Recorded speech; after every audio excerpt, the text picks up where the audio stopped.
किसी ने बड़े कमाल की बात कही है कि पानी में गिरने से इंसान की मृत्यु नहीं होती।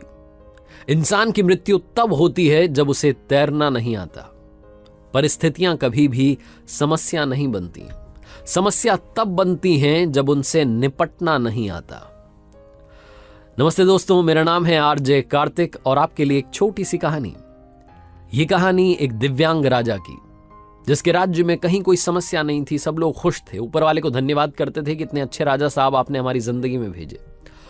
वो राजा दिव्यांग था, उसकी एक आंख नहीं थी, एक पैर नहीं था, लेकिन राजा को इस बात का कोई मलाल नहीं था।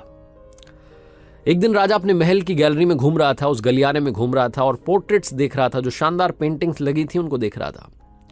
वो जो शानदार पेंटिंग्स थी वो उसके पूर्वजों की थी, उसके पिताजी की, उनके पिताजी की, उनके पिताजी की। और राजा घूमते घूमते उन पेंटिंग्स को देखते देखते, निहारते हुए सोच रहा था कि कितने शूरवीर खानदान में मुझे जन्म लेने का मौका मिला। ऊपर वाले का धन्यवाद है, मेरे पिताजी इतने शूरवीर थे, उनके पिताजी इतने शूरवीर थे। वो देखता चला जा रहा था और जब आखिरी पेंटिंग को देखा और उसके बाद में खाली जगह को देखा तो चिंता में पड़ गया। उसे मालूम था कि अब यहां पर जो पेंटिंग लगेगी वो उसकी लगेगी।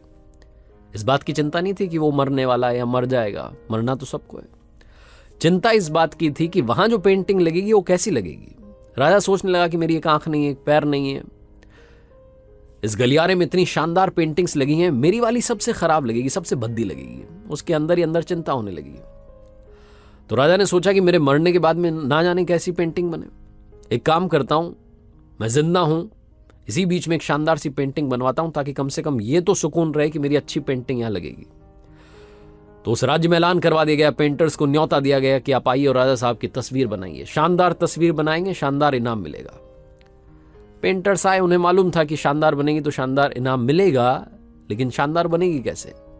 राजा की एक आंख नहीं है, एक पैर नहीं है, ऐसे राजा की क्या तस्वीर बनेगी?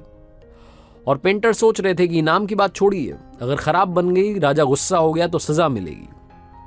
इसलिए बड़े बड़े चित्रकार भी आगे नहीं आए, हानि भरी। तभी एक लड़का था, उसने बोला कि राजा साहब, मैं आपकी पेंटिंग बनाना चाहता हूं, मुझे 24 घंटे का वक्त दीजिए। बड़े बड़े पेंटर आश्चर्य में पड़ गए कि लड़का क्या चाहता है, मतलब फांसी पर लटकना चाहता है, राजा को गुस्सा दिलाना चाहता है, क्या पेंटिंग बनाएगा? राजा को भरोसा था, उसने बोला कि ठीक है, आप बना करके लाइए। अगले दिन वो लड़का पेंटिंग बना करके लाने वाला था। दरबार भर चुका था, दूर दूर से लोग आए हुए थे देखने के लिए कि लड़का क्या पेंटिंग बना करके लाएगा।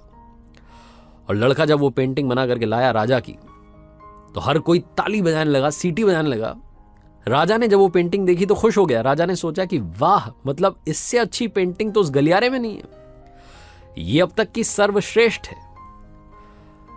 राजा ने उस लड़के को बड़ा इनाम दिया। आप सोच रहे होंगे लड़के ने उस राजा की जिसकी एक आंख नहीं थी, एक पैर नहीं था, उसकी क्या पेंटिंग बनाई होगी? उस लड़के ने राजा को एक घोड़े पर सवार दिखाया। एक साइड से वो तस्वीर थी जिसमें एक पैर दिख रहा था, राजा तीरंदाजी कर रहा था, निशाना साध रहा था। और जब निशाना साधते हैं तो एक आंख बंद हो जाती है, एक आंख बंद थी, वही वाली आंख बंद थी जो राजा की नहीं थी।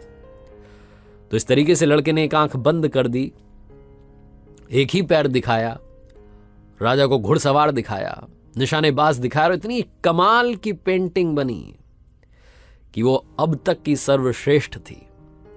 उस लड़के के सामने भी चुनौती थी, संकट था, लेकिन उसने सकारात्मकता का साथ नहीं छोड़ा, पॉजिटिविटी का साथ नहीं छोड़ा।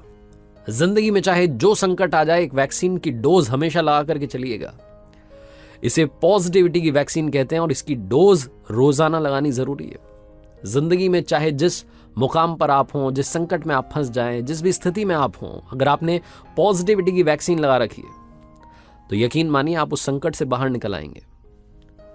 बस आपसे इतना सा कहना चाहता हूं कि जिंदगी में उम्मीद का साथ मत छोड़िएगा, क्योंकि जिसने उम्मीद का साथ छोड़ दिया, जिंदगी उसका साथ छोड़ देती है।